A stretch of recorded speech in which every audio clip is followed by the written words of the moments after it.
November webinar that we have put together for you about networks of local community growing groups and what works. We're really pleased to welcome Andrea Gibbons, who is an SFP network coordinator.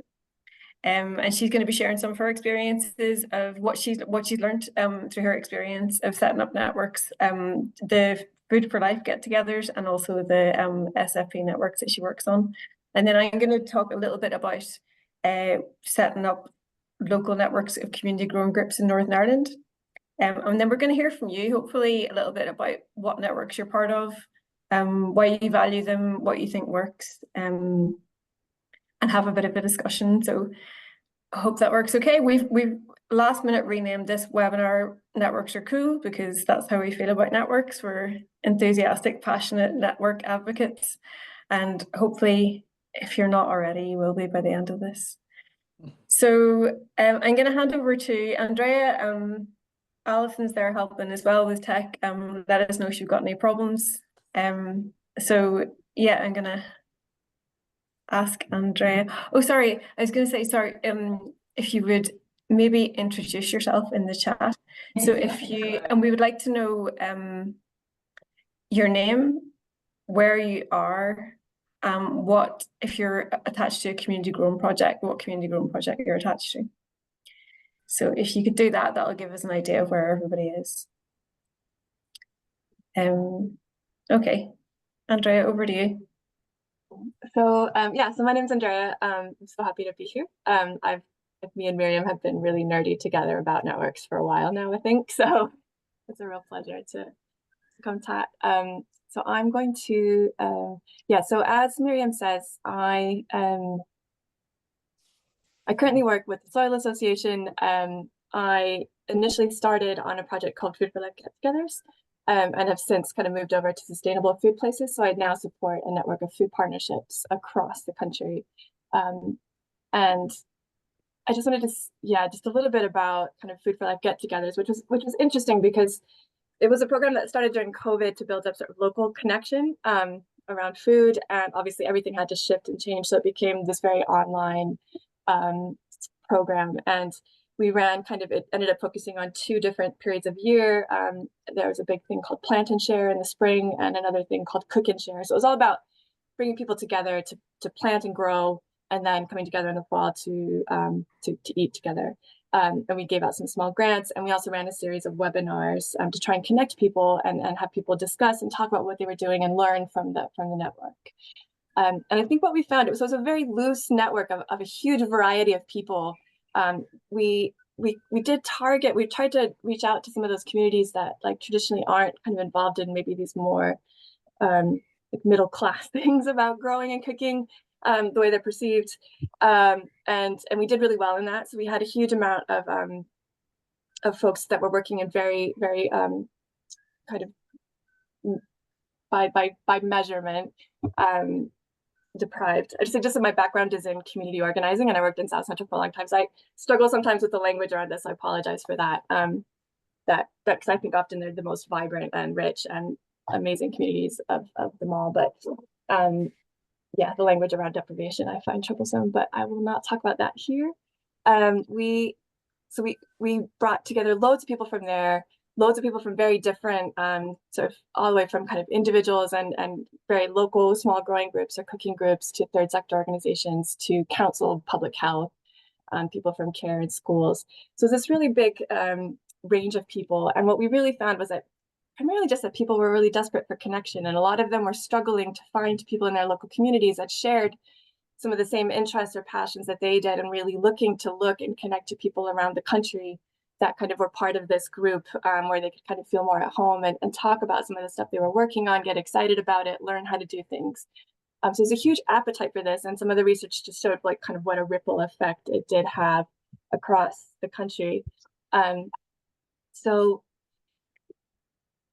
I think what I'm working on now is a thing called Sustainable Food Places, and that's a network of food partnerships. And so food partnerships do the concrete work of in a local place, bringing together all the different kind of actors within a food system. It takes a systems change approach to really changing how food works.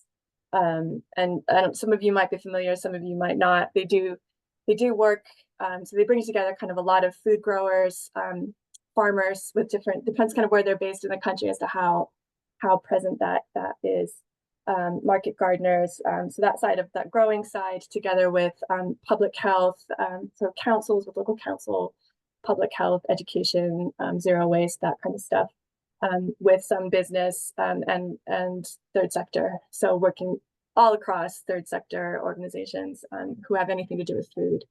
So we're up to 111 members all across the country. We've got country partners in Wales, Scotland, and Northern Ireland to really sort of push through devolution. So we're kind of like now a network of networks. So each of those partnerships brings together, anywhere from 100 to 300 people in their local area, and often convening much bigger groups through festivals or seminars. So really a really big and really exciting thing. And I just feel like the world is on fire. And then I go to these meetings and you just hear about all the amazing work that's happening around the country. And so one of the things that we put together to really try and think about how networks work and why they're so important, and I think people, it's something that's kind of, it's like, we actually talk about it often, like the mycelium in the ground, in the soil, that is just so vital for life itself. It's invisible. And therefore, like, people, because they can't see it or they don't know it's there, it's that bit that's often not valued and understood by funders in particular. We did this little video about networks, and so we kind of talked about the way that kind of the underground, the mycelium are like tree roots, and how these ecosystems underground, like for the natural world to thrive, it relies on this underground ecosystem, and that actually human communities are very similar. That kind of the more densely connected we are, that the stronger and more resilient our community is. So we try to kind of create this very visual way to kind of look at this and think about it. And as part of that is thinking about what networks actually look like and how they work. And I think one of the key models that we see a lot is this kind of very hub and spoke or command and control model, where someone's sitting in the center and they're connecting lots of people. And I think for short term, we saw a lot of this in COVID for the crisis response around food. And for the short term, this can be really strong because it's very easy to like disseminate information, to immediately connect people. If somebody comes to that center person and they say, we've got like a glut of courgettes, what can we do with them? They can immediately, figure out where those can go. But there's a lot of issues with this, not least because that person in the center is kind of holding a lot. So it becomes really overwhelming for them. They become kind of a bottleneck. And so depending on what the dynamics look like in the community, that can be, that is often overlaid with issues around power, control, knowledge, education, those kinds of things, funding. And so in the end, it's not sustainable. And so what you often see is that you'll have something that looks like this, and that center will lose funding, or that coordinator will go, and then everything just kind of falls apart. So ideally, what we want to build is really thinking about how do we not remove. I think you still always need someone holding the space. And I think Miriam's going to talk a little bit about this, that like creating the space where people can connect and come together and step outside of their daily thing and just kind of be human with each other or learn from each other, look at best practices is work in itself. But how do you create these spaces where people can build their own connectivity with each other? And make it kind of as densely networked as possible. And that this, for us, kind of the real key to having a long-term, sustainable, healthy network that in turn supports all of us to thrive. And I mean, to kind of survive and thrive. I think so many communities are facing just that really hard edge of crisis, that these are so important to just getting through, but that also, this is the foundation for what we think thriving actually looks like, or what a land of abundance or a world of abundance might look like, is based in this idea of like multiple connections to multiple people, and the idea that we all play a role in this, and we can all think about who we know that can get together and come together to work. So that's kind of what we're trying to support and do through different events and things. We'll talk a little more about that. Just wanted to share in relation to this. This is some stuff that came out of Plymouth's food partnership, which is just really lovely illustration. They did kind of this river illustration of their history of their partnership. And one of the key turning points for them was this point in 2014 where they lost their coordinator, and they realized it was too much of that kind of centralized hub and spoke model, and things just really did fall apart, and they really had to kind of come together and shift and kind of rescue things and pull it together and think of a new model. So what they came up with, this is kind of how they envisage their partnership now. And so the way that Sustainable Food Places works, it's split across 6 different key areas to kind of think about what systems change looks like in the food system. And so they've that's what these circles are: healthy food for all, food for the planet, work on catering and procurement, food economy, good food movement, and food governance and strategy. So they mapped out in Plymouth all the different work that's happening around this, and they kind of mapped out who's doing work around what. And so you can see there's still a few key people involved that are holding it together, but it's much more distributed, the actual work of the network and the ownership of that work and its direction. So this for us is kind of the ideal of like what kind of this holistic view of like a strong decentralized network looks like. Yeah, so I think I'm gonna leave it there and pass over to me. Thanks. Yeah, thank you. Okay, I will share my screen. So I am Miriam Turley, and I work for Social Farms and Gardens. And I my job title, hopefully you can see this, can you? Let me see. My job title is Growing Resilience Project Officer. So most of my job is setting up and facilitating local networks of community grown projects. We do it by council areas. So we find that's the sort of most useful unit to organise on. We like to set up networks of people that are within sort of 15-20 minute driving distance of each other. That's how we organise it. One of our biggest networks is in Belfast. So most of the pictures are from our Belfast network.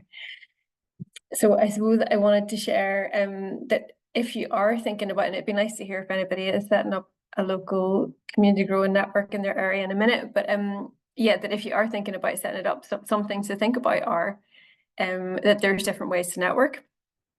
Some really successful ways that we've used are face-to-face meetings, so getting people together for an actual meeting and talking to them and asking them, what do you want from this network? How would it be useful? What do you want this network to achieve? Like, so an actual meeting. But sort of what can supplement those meetings or what can really complement them is having things like site visits, so going out to see people on site. So the picture down here is from an event that we did in an alley garden in Belfast. Just getting everybody together to see the alley garden project. So and it's nice to have a bit of catering at those events. I think it's really important to always have a bit of food whenever you're doing some networking, because it just I suppose brings people together, makes people feel welcome. So we have a budget, and we try to always have some food when we have a get together. And then but there are some really useful online networks as well. I have a picture there of the Nottingham Growing Network, which is a really well established network that has had a coordinator, I think. I'm not sure if they do at the minute, but that they've had somebody working on networking people. So yeah, I know that I've watched that network over the years, and the members really support each other and look out for each other, and they do a lot of communication through the Facebook group. Our Belfast network, we have a WhatsApp group that's very busy.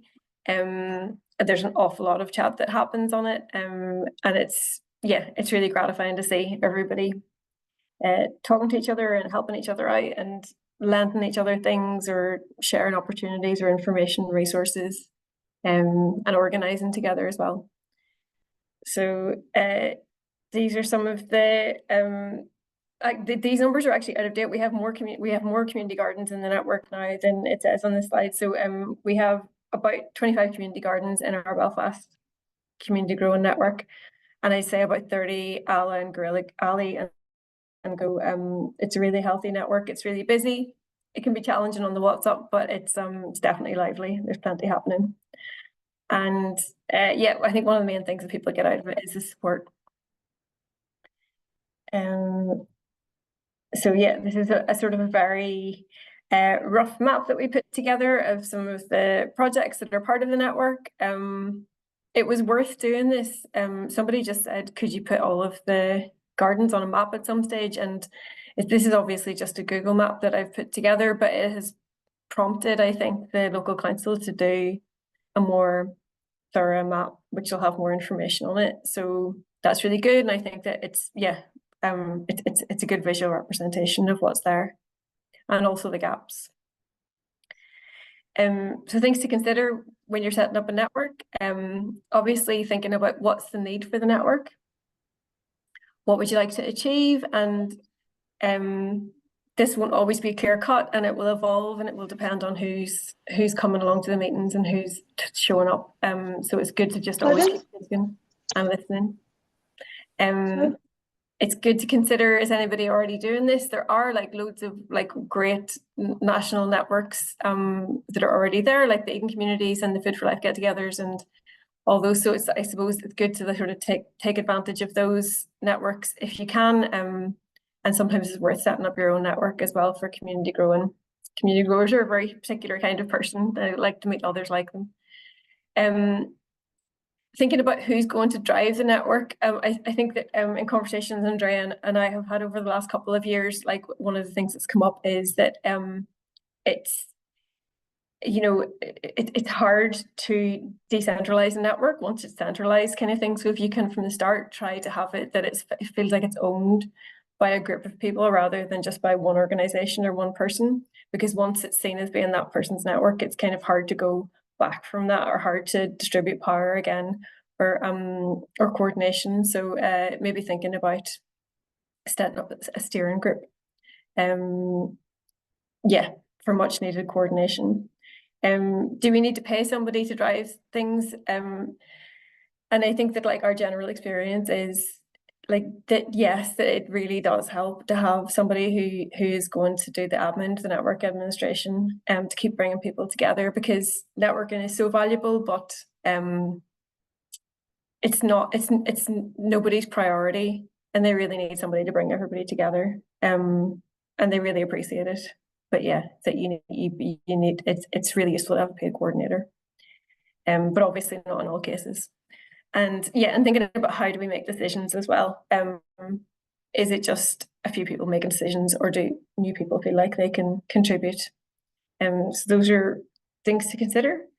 So Andrea and I, over the last year, I think, have facilitated a series of study groups, online study groups for network coordinators, looking at some of the main topics of network facilitation. And we based it on this resource that was produced by Unlocking Networks. And it looks, you can sort of just see some of the topics. I won't go into them all now, but it's a really amazing resource. And if anybody is setting up a network and they'd like to work through it, we can pass it on to them. We spent hours on these, and it was always really useful. It was always really valuable to go into some of these questions. So I really, really recommend this resource. Just looking at one of the areas that we looked at over the last year was purpose and identity. So these are some of the questions that you can ask yourself about your network. What's your culture and values? How do you communicate? What are you trying to solve? What commitment do your members make to the network? Again, you're not going to ever have like a definite answer to these questions, but it's really valuable to ask them. So this Reclaim the Commons is the name of our network in Belfast, and this is just some of the answers. Whenever we asked these questions, these are some of the answers that came back, and we turned it into a word cloud. So the priorities that people have are things like tackling food poverty, trust, hope, biodiversity, empowerment, led by need, not by money, connection to nature. So these are all just things that people mentioned that were important to them. This is just some visual minutes that somebody took from one of our meetings. So one of the questions was, what are some of the ideas for the group? There's loads that came out of that. It was a really good meeting. One of the things that came out of it is people wanted a policy group to do policy work, and that has happened. We have a policy group that meets regularly now in response to consultations for Belfast around all things to do with green spaces. So that's amazing.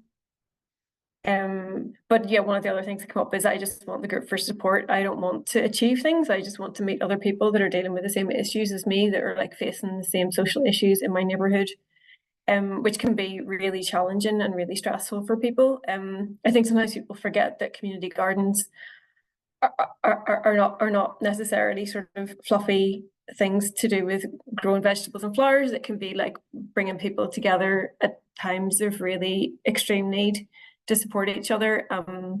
So and for community growers, that can take a toll as well. Sometimes that they can be facing a lot of really challenging issues. So if they can get support from each other, just somebody else who understands, I think that can be really valuable. This is, you can maybe see behind me, this board, this is from a garden gathering that we had of our network. And just some of the issues that people thought were important to talk about as a network were land access and ownership, skills and training, outreach and social justice, information and communication between ourselves, and also information communication with, like, for example, the council or the public, funding and resources, biodiversity and art. So not necessarily topics that people always expect from community grown projects, but these are what people define themselves. And just to really quickly say that like we do loads to do with policy and influencing decision makers. We respond to consultations, we meet with councillors, we've done a lot, and this is just a really recent thing that we produced for the general election. So this is just what our election priorities are and a little bit about us as well. So it just feels nice to be participating in that way and speaking on behalf of the sector. That's me. Andrea, do we have time for questions? We hadn't actually planned that in, but it might be questions. Yeah. Okay, we have just 5 minutes if anybody's got any questions for either of us, and then we were gonna ask you guys about your networks. So.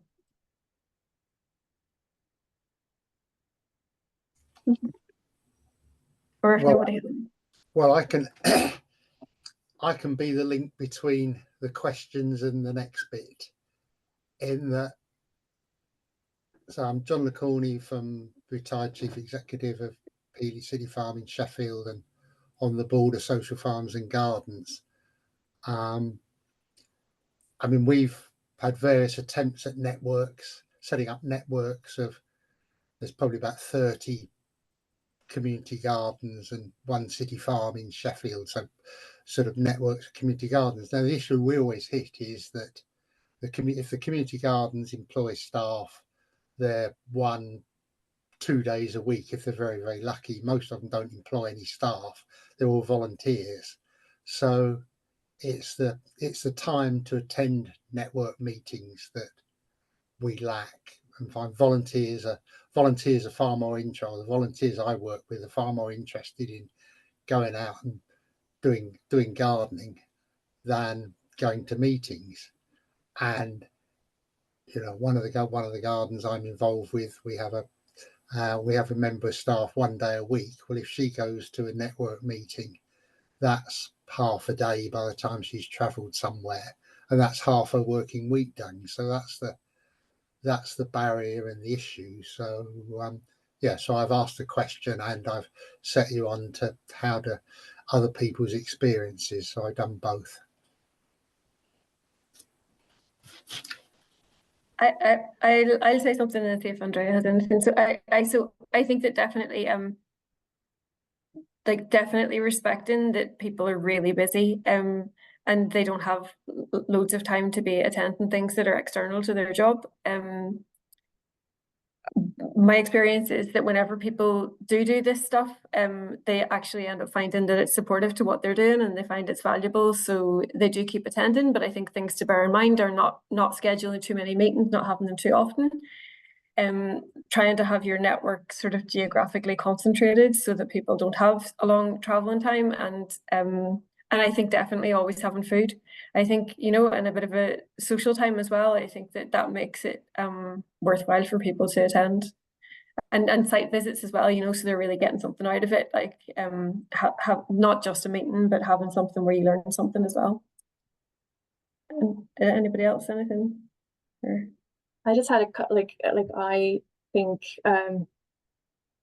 yeah, just will echo all of that. I also think there's different ways that people like to connect. So and people are very different. So there, I think there will be always some people that are just like really want to get work done or do their thing, and but I think the value in coming together is often maybe for people that see a bit of the bigger picture, or are thinking about kind of some of the underlying issues around what they're doing, or like, how do we get more access to land? Like, that's not a question necessarily that you can solve yourself in one small group. It needs a group response. So it's people that are more keen on thinking through some of that collective stuff as well. Like, that's where the real value of the network lies.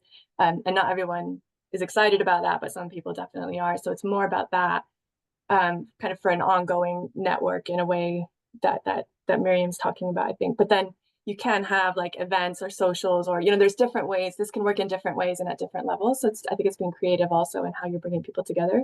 Yeah, like socials like work so beautifully. Like in LA, we used to do like dances and dinner and dance. You know what I mean? It would be kind of more kind of definitely outside of working hours and stuff. So it would be more of a pure volunteer thing, but it would be very social and bring like an element of conviviality and joy and kind of that aspect to it. And that would be a very special, like, you'd only do that a couple times a year maybe, but that would just bring more depth to the network and involve people that wouldn't get involved in the kind of the other stuff for time reasons and that kind of thing. Thanks. There's a couple of other questions there. I don't know who was first. Jane? I think Ahara is first there on my list. Okay.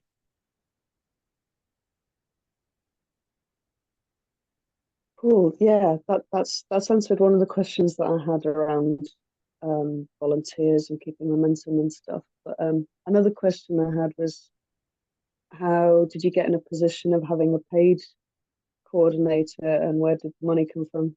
And is that then something you just keep having to chase grants for, or is there a way to continue that?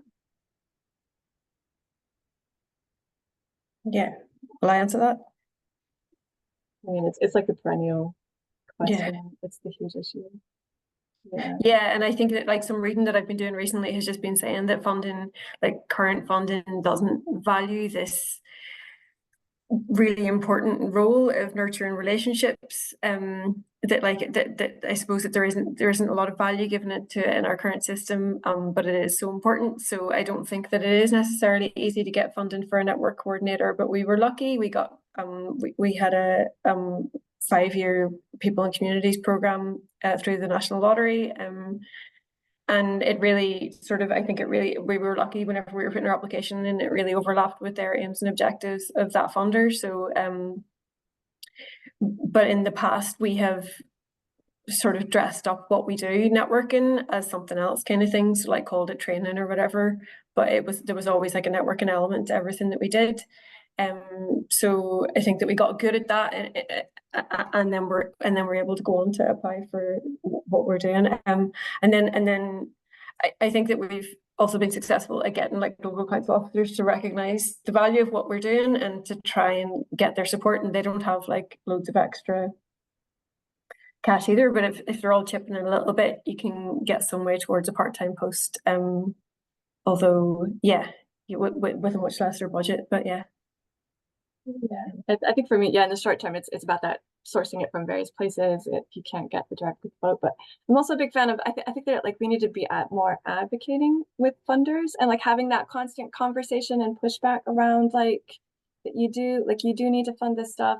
There's also that thing that like all networks should become self-sustaining, which to me also is just like a complete mad, like I can't give you a single example of a strong network that's been completely self-sustaining. I mean, basically, you just have to shift resources to another person that's like managing, you know, so there's these things that like you just hear over and over again that I think the more people that are kind of pushing back on that or like challenging it a bit. And I know that's hard with funders, but like I'm trying to get our organization to do more of that and just like really be more and developing the material. Like that was part of the reason we did this video, is just to really try and explain how important it is, this role and this work. Yeah, so I think there's kind of an activist role part of this as well, like answer. But we take Jane's question and then we'll go on. We had some little activities planned. Jane. Hi. I'm asking a question. Sorry, I just had somebody walk into the room then. Sorry. Oh, I've lost my question now. So my question was around setting up networks in geographical areas. So I've started a new project called Tyfu Powys. Powys is a massive county in Wales, and it's rural in a lot of places. Have you got any suggestions or experience about setting up a network in those sort of places, big areas, rural? Andrea, do you want to? I mean, I think rural, like, it has its own very separate set of challenges working in a rural area. And it kind of depends, a lot depends on, like, I actually live in I live just south of you. So I know, like, there's 2 food partnerships at work in Powys, and they've split north and south because it was just too big. But I think it also depends, I still don't know Powys that well. So it kind of depends on the culture that are happening around there.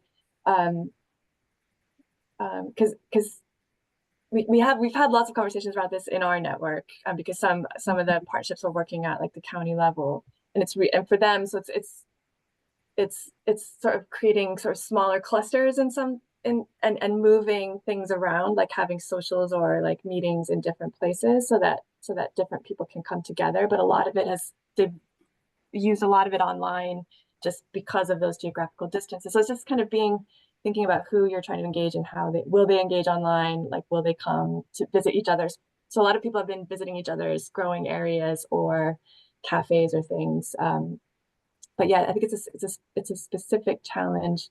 And that said, like, a lot of people talk about how much tighter villages often are, like, and they already have really strong networks. So it's also about tapping into the existing that don't necessarily exist in other places. So it's kind of, yeah, I think I just map out kind of where stuff is happening and how people might potentially connect.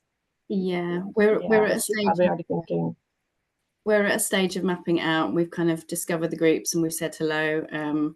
We've got a Facebook group. I think the next step is that you're right, that we connect local community gardens, and then we do different things in different places. So yeah, people love a site visit, though, I have to say. Like, that's actually been quite successful, getting people to go to each other's spots, but also logistically difficult. So yeah.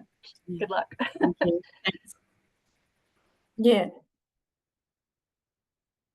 Yeah, we had some program costs put in for travel costs, and I think that helped a little bit. And I remember somebody at one of our study sessions saying that, like, that actually people organized by bioregion kind of thing. So there was like a county or a council area, but actually there was a range of mountains through the middle of it, and people just didn't really network across that range of mountains kind of thing. So it's maybe worth, if people already identify in certain clusters or whatever, that I think it's okay to strengthen those and then just link those groups up sometimes, or yeah. Yeah, I think maybe there is something about connecting local, and actually some groups are more established than others, and maybe they can help each other in that way. More established can help the newer ones. That's definitely something, like that it's something to recognize is that the more established groups will actually get less out of the network, but it's so valuable to have them in the network. So it's kind of it's really good whenever you can get them to join and to be generous with their time to come along, because the newer groups will get a lot from meeting them and hearing them. So yeah. Will we go on then to we have some questions for you about your networks. And Andrea has cleverly put them onto a Mentimeter. You're on mute. Oh my gosh, it's been ages since I've done that. I am going to share my screen again. I don't know how many people have used Menti before. Okay,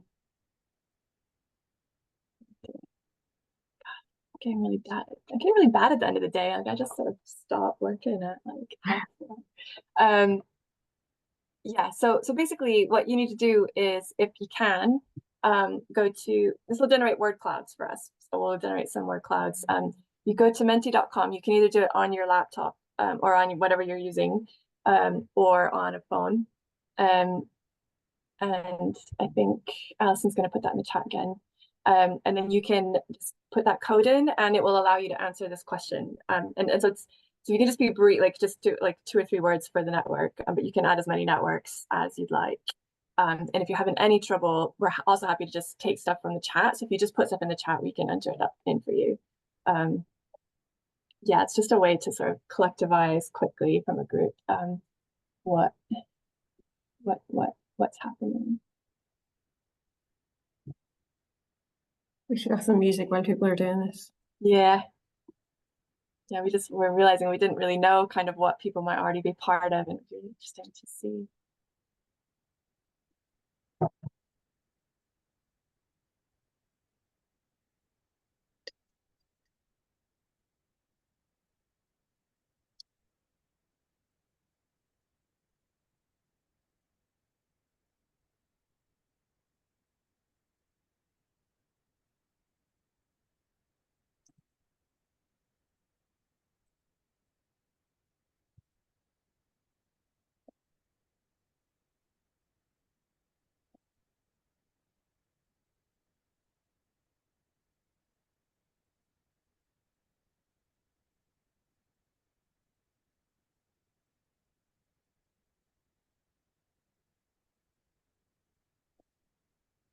Brilliant. I guess we take it for granted, doesn't it, that everyone's part of Social Farms and Gardens.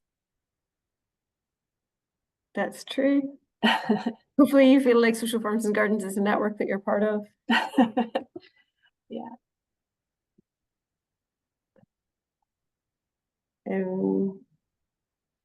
Great. I haven't heard of many of these. Have you heard of them, Andrea? No. So I suppose it's interesting as well if you can see one on there that you didn't know about, but that might be useful to you. Community food growers, where's that? Is that like a UK thing, or is that all over? Whoever put that in? Yeah, that's in East London at the moment. Oh, yeah. But I think it will be London wide, and maybe even further afield in the future. Okay. What about food for families? Where's that? I think I have heard of that one. So that's in Reading. It was a project that was set up to get people growing their own food way back with lottery funding, and it now operates much more loosely, but we have a number of community gardens with tutors, which we run garden tutoring, with tutor garden sessions once a week at most of them. And we have a little network of the people who tutor, so that we can support each other. Are you staff at that, Beth? Sorry? Are you staff at that, or are you part of that? I'm part of that. I'm one of the garden tutors. Yeah. Tutors. But we have the usual problem of not being able to get funding for a coordinator for the whole thing. Do you have to manage it yourselves? Yeah. Yeah. And that's hard to do on top of everything. But you care about it enough that you do it. Yeah. Fair play. There's lots of stuff. Yeah. A food partnership on there. We were hoping they would apply for membership this round, but yeah, I met them at the Wales conference.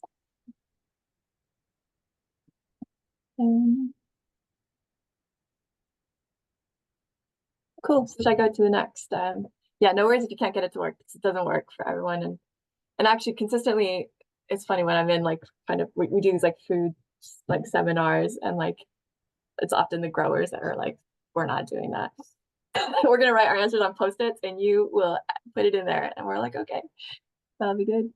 So the next question is some in the chat there that maybe Alison or something after. Alison got them in. I think. Yeah, I think so. So the second is just kind of, what do you get from them? Like what is the sort of the key things? Again, we're doing it as a word cloud. Yeah, so it should change on your screen. You should just be able to add in the new.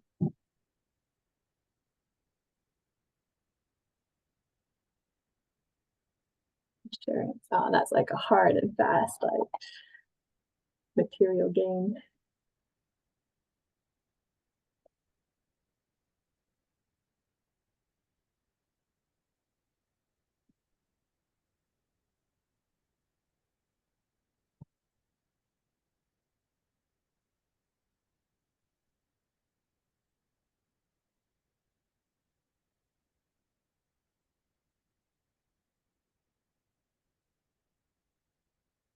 That's a great list. Yeah, just so we often start, like when we do stuff, we start with this question, like and it's like people that weren't excited about networks before often are like, oh yeah, they're pretty good, aren't they? Like they're they're pretty cool. I think we should do something around this. Yeah, especially when we're like doing work with councils and stuff, we're trying to get them to be more open. Because yeah, you just look at this is great. Brilliant. I love it. Yeah. Well, we were going to talk about lobbying, weren't we, Miriam? I don't know if we're going to have. We were. Yeah. Because the good thing about networks is they allow you to be really locally connected and work at that level, which is where so much happens, but then also have much more of an impact at the national level, which is kind of the goal of like sustainable food places for one, but many others. Yeah, it's a really strong way to get sort of understanding and experience up from ground level up to a new government, maybe. Today's, yeah, I don't know if you all voted. We'll see.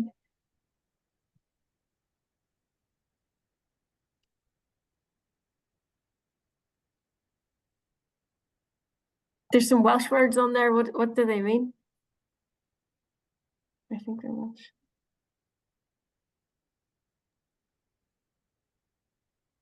I think And arferol is practical advice. Amazing. it's a good boy death information anyway.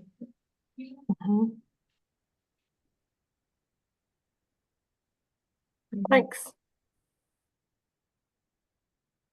Cool. And so the next question, actually it's tied to this a bit. It's just kind of, I think the perennial question for us when we talk about things and how we're doing our job and stuff is how does the network become greater than the sum of its parts? Because that's when you can really tell it's working. So yeah, this is one where you can actually write in kind of ideas about how you can make the bigger than the sum of its parts, like, or in what ways are they bigger? Yeah, this is how we're always trying to test like what we're doing and is it actually creating that synergy that we really want.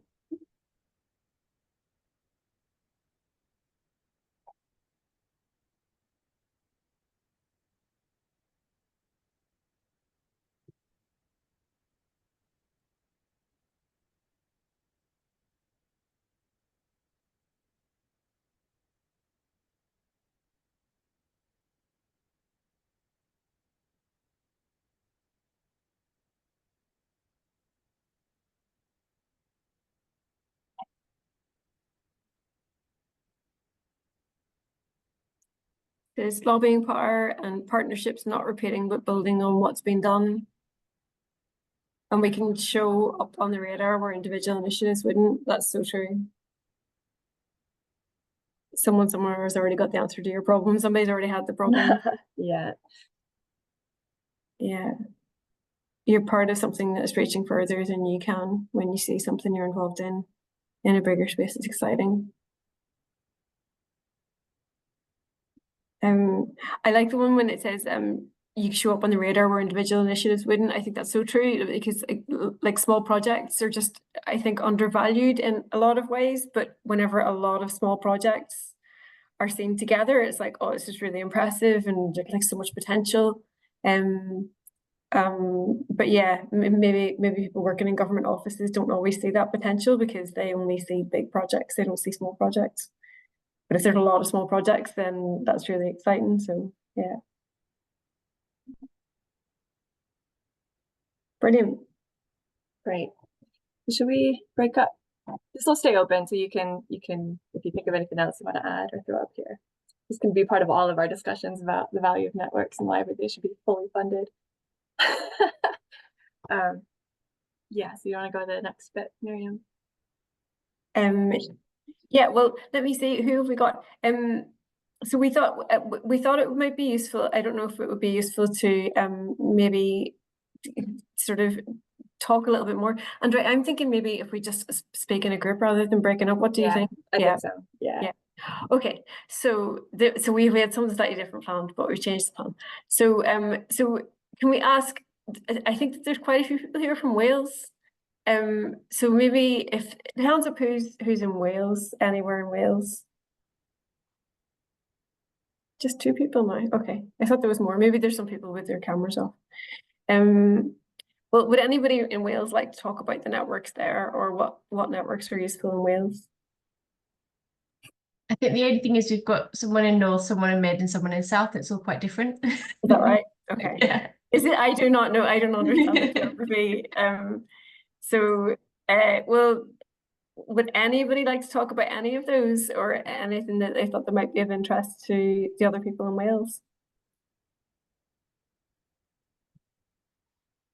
And I think the question we wanted to ask was what are your regional networks, and then how do they relate to national networks?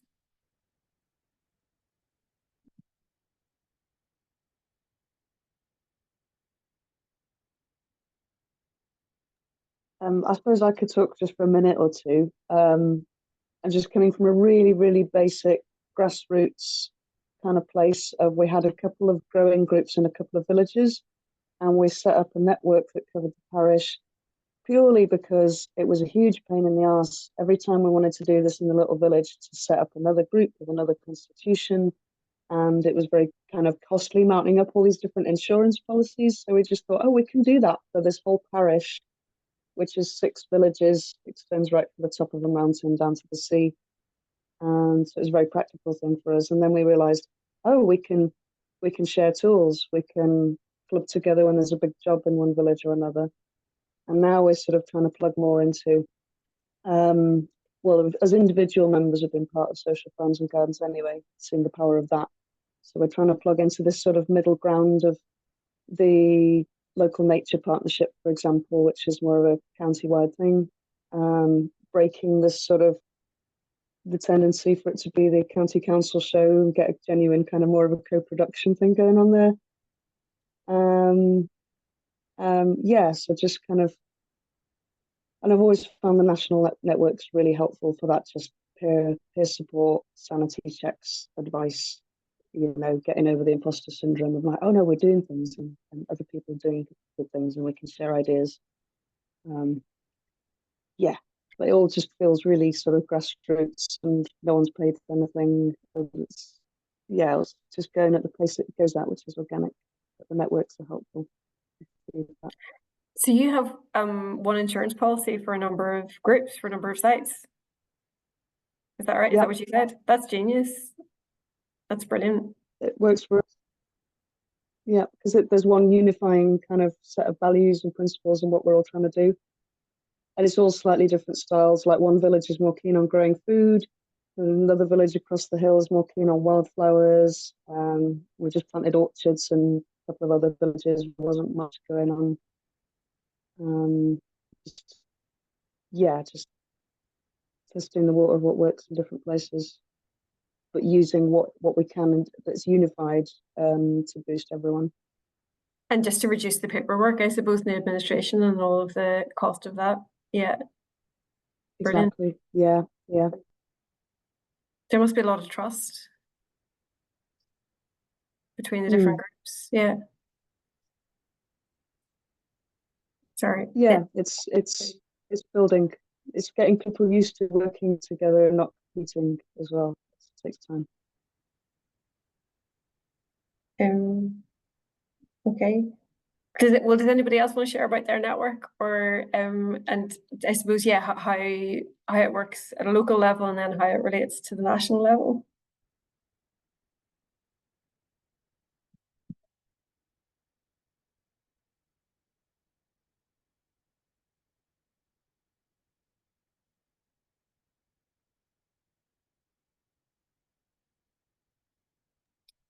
I was wondering whether I could pick on Beth a little bit, because it's quite an interesting, I think quite an interesting model that they've got kind of coming out risk, aren't you, in Reading? Yeah. And obviously that it's a long time since I've spoken to you, so things will have changed. And you had lots of community gardens there, but obviously other organisations were kind of being involved. So it'd be quite interesting to find out how that's kind of lasted over time. So Food Families is still a project of risks, but there is no longer really a central coordinator role. So the tutors are much more managing themselves. We have a WhatsApp group to communicate, and we do occasionally get together for socials to keep in touch. And I think that's really important. But we're also part of the Reading Green Wellbeing Network, which is so Food Families is much more about growing vegetables, growing food. Whereas the Reading Green Wellbeing Network is a slightly different emphasis. It's community gardens, but also groups that are running therapeutic sessions and groups that are running nature-based therapy sessions as well as gardening. So it's a different sort of emphasis. But that also we have meetings once a month of the sort of people who are coordinating each group online, and then every third one is a in-person meeting at one of the locations. So you go and have a visit as well as having a meeting. And in between times that it's got a committee, so there is a secretary. In fact, I think it might have registered as a CIC. So it has treasurer and secretary. So there are agendas and minutes for each of those meetings. So if you can't make it to a meeting, because they change them for different days and different times, depending on when people are available, to try and get everybody to be able to come occasionally. So in between, you have to read the minutes and respond to the actions and stuff like that. And that's all kind of online based. But that's quite, I don't know whether that model would work if you were further apart, because we do have members that aren't strictly in Reading. They're in, distant from Reading, not as far as North Wales to South Wales, but outside of walking distance or 15 minutes drive. So the sort of 2 meetings online and then a meeting in person seems to work well enough to keep us in contact. And it's the in-person meetings are way better. You get a lot more communication about the informal stuff, and people turning up with food or plants or whatever or tools even sometimes, just to swap them around and things like that. So I think it's worth having both. Yeah, I think that structure is really important, like having it that it's predictable as well. It's that this, and moving then the in-person location around. So yeah, that sounds great. Yeah. Caroline, are you going to say something? I was very interested about what you've been saying, Beth, because one of the things that I've been kind of puzzling over is these the different emphases that different groups have, and you laid them out very beautifully about the therapeutic, the people who want to just grow lots of food, the people who are most interested in wildlife, and and whatever else there are, and I think that what Social Farms and Gardens has always done really well is to bring all of these groups with different focuses together, because we have something which we all share. So I'm kind of interested in what you've described about how you run things was also very interesting to me, because that sounded a very good combination of things, because it's been trying, because Birmingham is ridiculously large. I won't go into all of that, and so it's trying to kind of work out how to do things without people just spending a lot of time traveling to visit one another, but doing something quarterly visit sounds much more manageable. So thank you very much. That's been really useful. The other thing that we try to do with the quarterly visits is share transport. So we car share, and that means even the travel is building some sort of partnerships and relationships as well. So I think that's very definitely like that can be the best part, can't it? The conversation you have in the car. Yeah. Yeah.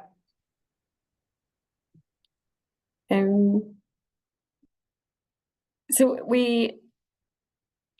I suppose we're coming towards 5 o'clock, and I think we had one other question. But if anybody wants to talk about anything that they want, feel free. But we were asking like what I suppose what action like would you like to take to strengthen your local network, or what action do you think that would help to strengthen your local network? Yeah. I'm curious to hear a little bit more about the work that Miriam's been doing in terms of like policy, because I wonder if that's something to coalesce people around. Yeah. Do you have any thoughts, Miriam, if that's an especially useful tool to like bring people together to create a shared narrative? Sure. Well, I suppose well, Andrea and I talked about this the other day, and we were sort of saying, I was sort of saying like, how do you like, what's the formal mechanisms for information at grassroots level to be then fed up into sort of like policy recommendations, or manifestos for general election, or like reports or whatever kind of thing. And I've asked a few people this, and people like look a bit stressed, as if like they don't have a formal mechanism. But actually I think everybody's the same, is that you're just listening all the time. Like whenever you're like interacting with all these different groups, you're just listening all the time to like what are people's problems. And like the value of people coming together is that they see, oh, everybody has the same problems as me. It's not just me that's struggling with this thing, whatever it is, getting volunteers or getting funding or tidying up or whatever. It's like, it's not just me, it's everybody. So I suppose as a network coordinator, facilitator, you're also doing that. You're also listening and like noticing patterns. And then that's just really useful. So it's not something that you're kind of actively doing, you're just passively doing that. But then we've turned that into different kinds of policy recommendations. Like for example, that manifesto, like one of the things that we said, we thought that there should be is a sustainable food places network in every area that's resourced, because I think that's really supportive to community growing. We make other recommendations as well. So and like I talked to other people who are doing this kind of work as well, and they say that you think whenever you start talking about things that you think decision makers should listen to, that you think that you're going to have to fight to have your voice heard, but quite often actually not a lot of people are doing this work. So it's actually you can actually say quite sensible things if you're listening well, and people want to hear it. They want to hear what people on the ground need and want. So so it's actually really valuable work to do. Has anybody else any experience of that, so I suppose sort of trying to formulate policy recommendations?